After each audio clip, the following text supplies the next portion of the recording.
ಎಲ್ಲರಿಗೂ ಮತ್ತೊಂದು ಹೊಸ ವ್ಲಾಗ್ಗೆ ಸ್ವಾಗತ. ಇವಾಗ ಒಂದು ಒಳ್ಳೆ ಮಳೆ ಹೊಡೆಯುತ್ತೆ. ತೋರಿಸ್ತೀನಿ, ಎಲ್ಲರೂ ವೆಯ್ಟ್ ಮಾಡ್ತಾಯಿದ್ರು. ಓಕೆನಾ, ಮಳೆ ಹೊಡೆದು ಆಯಿತು, ನಿಂತು ಆಯಿತು. ಅಯ್ಯಪ್ಪ, ನೆನ್ನೆನೇ ವೀಡಿಯೋ ಮಾಡಿದ್ದೀನಿ. ಅಯ್ಯೋ ಇಲ್ಲಿ ಸೂಸೈಡ್ ಮಾಡ್ಕೊಬಿಟ್ಟಿದೆಯಲ್ಲಪ್ಪ. ನೆನ್ನೆನೇ ವೀಡಿಯೋ ಮಾಡಿದ್ದೀನಿ, ಆದರೆ ಇವತ್ತು ಜಾಸ್ತಿ ಮಾಡಲ್ಲ ಅನ್ಕೋತೀನಿ. ಒಂದು ನಿಮಿಷ ಟೈಮ್ ನೋಡ್ಬಿಡ್ತೀನಿ.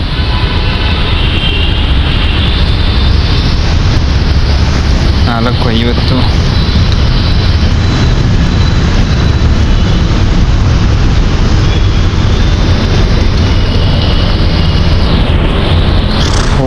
ಹೋಗ್ಬಿಟ್ಟು ಬರ್ತಾ ಒಂದು ಟೀ ಕುಡ್ಕೊಂಡು ಬಂದೆ. ಅಲ್ಲಿ ಸೀನ್ ಮುಗಿದ್ದು ಇವತ್ತು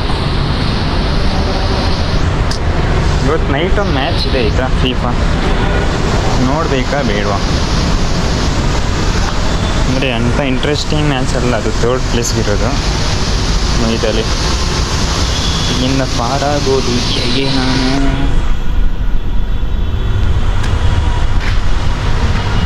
ಇವಾಗ ಕ್ಯಾಮರಾ ನೋಡ್ಕೊಂಡು ಬೀಳೋದೊಂದು ಬಾಕಿ. ಅಲ್ಲಿಂದ ಬೀಳಬಾರ್ದು ಅಂತ ಬಂದು ಇಲ್ಲಿ ಬಿದ್ದುಬಿಟ್ರೆ ಮುಗೀತಿತ್ತು. ಸೊ ಆ ಕಡೆ ಒಂದು ಸಲ ಹೋಗ್ಬಾರ.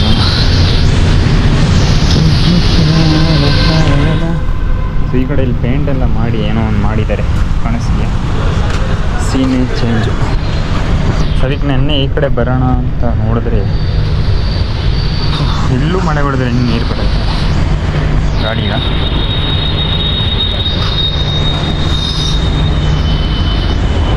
ಈ ಥರ ಸೀನ್ ನೋಡಿ. ಇವಾಗ ಸ್ವಲ್ಪ ಪೇಂಟ್ ಹೊಡೆದು ಫುಲ್ ಬಳ ಅಂತ ಹೊಡಿತಾ ಇದೆ ಈ ಜಾಗ. ಇವತ್ತು ಮ್ಯಾಚ್ ಆ್ಯಕ್ಚುಲಿ ಇರೋದು ಎಷ್ಟು ಗಂಟೆ ಗೊತ್ತಾ? 2:30. ಸೊ ಅಷ್ಟೊತ್ತಿಗೆ ಏನು ಮಾಡಲಿ ಅಂದರೆ ಅದೇನು ಇಂಪಾರ್ಟೆಂಟ್ ಮ್ಯಾಚು ಅಲ್ಲವೇ ಅಲ್ಲ. ಅಂದರೆ ಇಷ್ಟು ದಿನ ಆಗಿರೋ ಮ್ಯಾಚಲ್ಲಿ ಇದು ಒಂಥರ ಯೂಸ್ಲೆಸ್ ಮ್ಯಾಚ್ ಇದ್ದಂಗೆ. ಅಂದರೆ ಎಲ್ಲ ಮ್ಯಾಚಲ್ಲಿ ವಿನ್ನು ಲಾಸು ಡ್ರಾ ಏನೋ ಅಂದರೂ ಮ್ಯಾಟರ್ ಆಗುತ್ತೆ. ಇದರಲ್ಲಿ ವಿನ್ ಆದರೂ ಲಾಸ್ ಆದರೂ ಏನು ಮ್ಯಾಟರ್ ಇಲ್ಲ. ಬಟ್ ಆದರೆ ಒಂದೇ ಮ್ಯಾಟರ್ ಏನಂದರೆ ಇವನು ಎಂಬಾಪೆ ಜಾಸ್ತಿ ಗೋಲ್ ಹೊಡೆದ್ರೆ ಮೆಸ್ಸಿದು ಗೋಲ್ಡನ್ ಬೂಟ್ ಮಿಸ್ ಆಗುತ್ತೆ. ಅದಕ್ಕಾಗ ಮ್ಯಾಚ್ ನೋಡಬೇಕು ಅಂದರೆ ಎಂಬಾಪೆ ಗೋಲ್ ಹೊಡಿದಿರಲಿ ಅಂತ ನೋಡಬೇಕು. ಅದಕ್ಕಾಗಿ 2:30, ಅದು 12:30 ಇದ್ದರೆ ಪಕ್ಕ ನೋಡ್ಬಿಡ್ತಿದ್ದೆ. 1:00 ಆದರೂ ಟ್ರೈ ಮಾಡ್ಬೋದಿತ್ತು ಆಯಿತಾ. 2:30 ಕಷ್ಟ, ಯಾಕಂದರೆ 2:30 ಸ್ಟಾರ್ಟ್ ಆದರೆ 3:30, 4:00. ಅದು ಟೈಗೆ ಆದರೆ 5:00 ಆಗಿಬಿಡುತ್ತೆ. ಮತ್ತು ಒಂದಿನ ಫುಲ್ ವೇಸ್ಟು. ಮತ್ತು ಅದು ಒಂದಿನ ಅಲ್ಲ 2 ದಿನವೇ ವೇಸ್ಟ್ ಆಗಿಬಿಡುತ್ತೆ. ಅದು ಹೆಂಗೋ ಸೆಟ್ಟೇ ಆಗೋಲ್ಲ ಮತ್ತೆ ಹೋಗ್ತಾ. ಅಯ್ಯೋ, ಸದ್ಯ ನನ್ನ ಪ್ರಕಾರ ಬೇಡ ಅನ್ಕೋತೀನಿ. ಇವತ್ತು ನೋಡೋದು ಬೇಡ. ಅದು ಅಂದರೆ ಬೆಳಿಗ್ಗೆ ಬೇಕಾದ್ರೆ ಹೈಲೈಟ್ಸ್ ನೋಡ್ಕೋಬೋದು. ಹೈಲೈಟ್ಸ್ ಏನು ಗೊತ್ತಾ, ಫೀಫಾದಲ್ಲಿ ಹೆಂಗೆ ಆಗ್ತಾರೆ ಗೊತ್ತಾ ಹೈಲೈಟ್ಸು? ನಾನು ಯಾವುದ್ರಲ್ಲಿ ನೋಡ್ತೀನಿ ಅದರಲ್ಲಿ ಹೈಲೈಟ್ಸ್ ಹಾಕಲ್ಲ.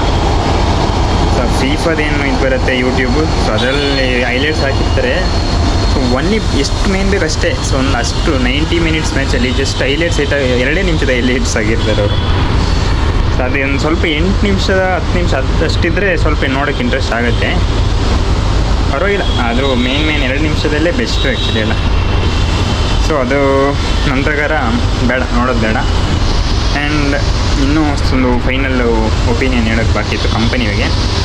ಅದೇ ಹೊಸದಾಗಿ ಹೊಸದು ಅಂದ ಕಂಪನಿ ನೇಮ್ ಯೂಸ್ ಮಾಡೋಂಗಿಲ್ಲ ಬ್ರೋ. ಅದಕ್ಕೆ ನಾನು ಹಂಗೆ ಹೇಳ್ತಾ ಇದ್ದೀನಿ.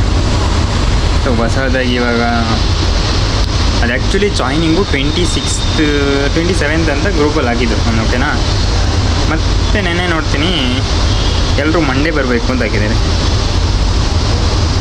ನಾನು ಕನ್ಫ್ಯೂಷನಲ್ಲಿ ಇತ್ತು. ಸೊ ಹೋಗ್ಬೇಕಾ ಬೇಡವಾ ಅಂದರೆ ಅವತ್ತೊಂದ್ಸಲ ಕನ್ಫರ್ಮ್ ಮಾಡಿದ್ದೆ ಬೇಡ ಅಂತಲೇ.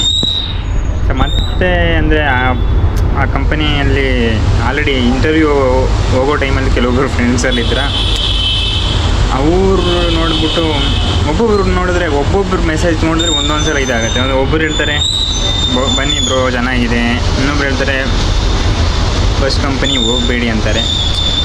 ಯಾರ ಮಾತನ್ನೂ ಕನ್ಸಿಡರ್ ಮಾಡೋಲ್ಲ ಇಲ್ಲಿ. ಸೊ ಇಲ್ಲಿ ನನ್ನ ಒಪಿನಿಯನ್ ಅಷ್ಟನ್ನೇ ತಗೊಂಡು ನಾನು ಹೋಗೋದು ಬೇಡ ಅಂತ ಫೈನಲ್ ಆಗಿದ್ದೀನಿ.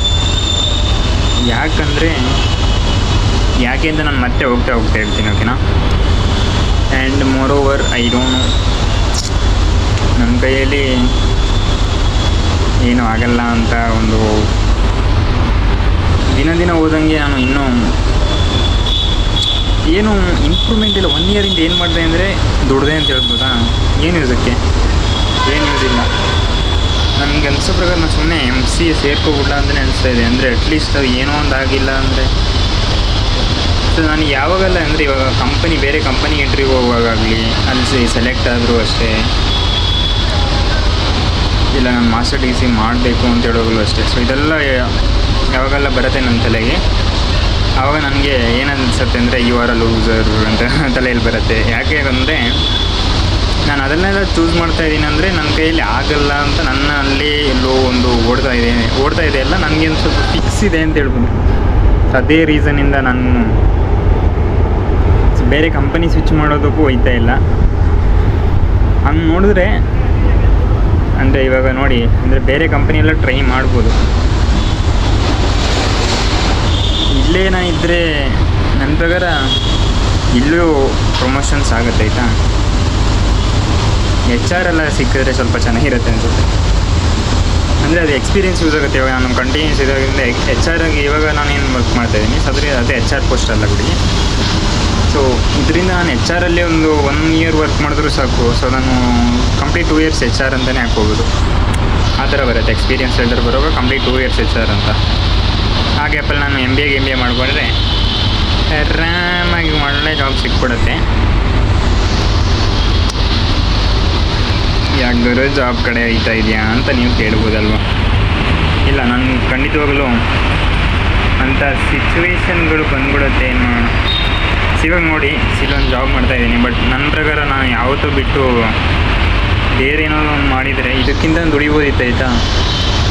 ಬಟ್ ನೀನು ಆಫೀಸಲ್ಲಿ AC ರೂಮ್ ಕೆಳಗಡೆ ಕೂತ್ಕೊಂಡು ದುಡಿಯೋದು ಒಂದು ಸ್ವಲ್ಪ ಕಂಫರ್ಟು, ಈಸಿ.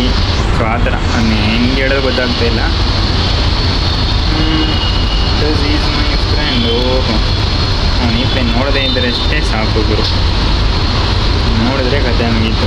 ಇವನು ಈ ಥರ ಬಟ್ಟೆ ಆಗಿರುತ್ತೆ ಅಂದರೆ ಅವ್ನು ಸ್ವಲ್ಪ ಫ್ರೀಕಿ, ಅಂದರೆ ಬಟ್ಟೆ ಈ ಥರ ಹಾಕೋದು ನನಗೆ ಗೊತ್ತಿದೆ.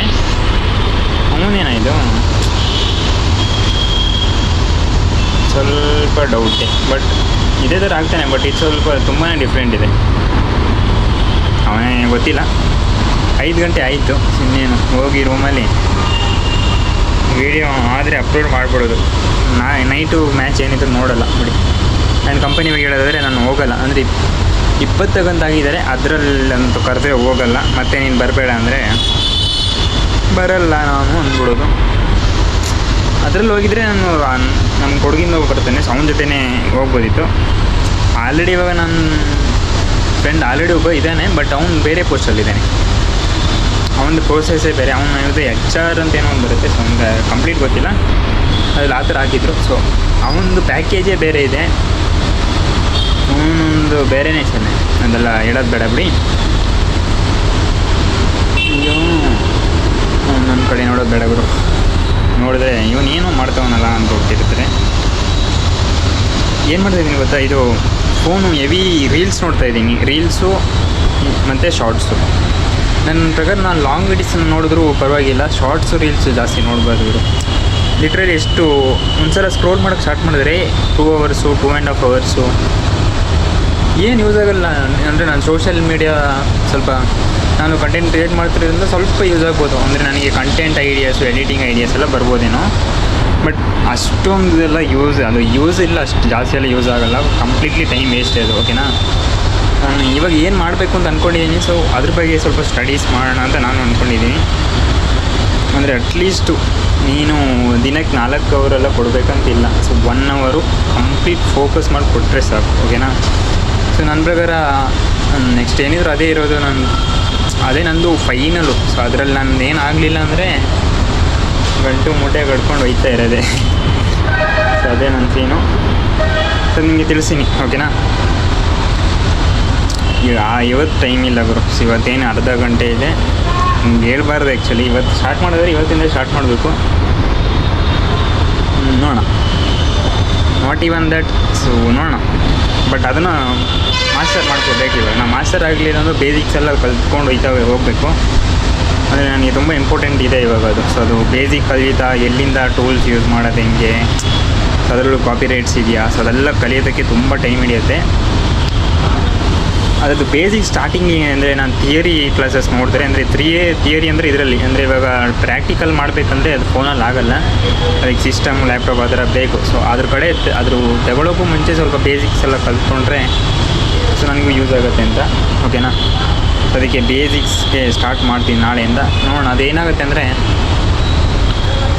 ಇಯರ್ಫೋನ್ ತೊಗೊಂಡ್ರೆ ಪ್ರಾಪರಾಗಿ ನಾನು ಒಬ್ಬನೇ ಕೇಳ್ಬೋದು. ಬಟ್ ಇವಾಗ ಇಯರ್ಫೋನ್ ಏನು ಇದ್ರದ್ದು ಜಾಕ್ ಹೋಗ್ಬಿಟ್ಟಿದೆಯಾ ಗೊತ್ತಿಲ್ಲ, ಆಯಿತಾ?